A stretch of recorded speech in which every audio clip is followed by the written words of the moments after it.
Hello everyone, আমি প্রিয়া।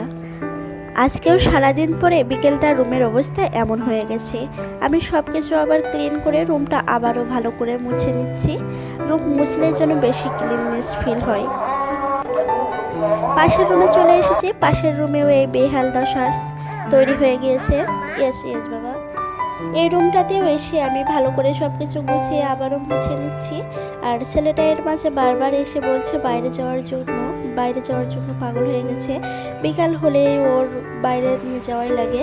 এই যে আমি রুম ভালো করে ক্লিন করে নিয়েছি, ও বসে টিফিন করছে।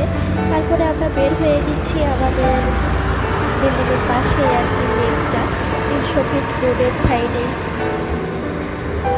এখানে এসে একটু ওভারব্রিজের উপরে উঠে এক্সপ্রেসওয়ের বিভিন্ন দৃশ্যগুলো আমরা উপভোগ করি, হাঁটাহাঁটি করি। এবার বাসায় আসার সময় রোডের পাশেই কিছু সবজি চাষ হচ্ছে, এখান থেকে কিছু ভেন্ডি কিনে নিয়েছিলাম।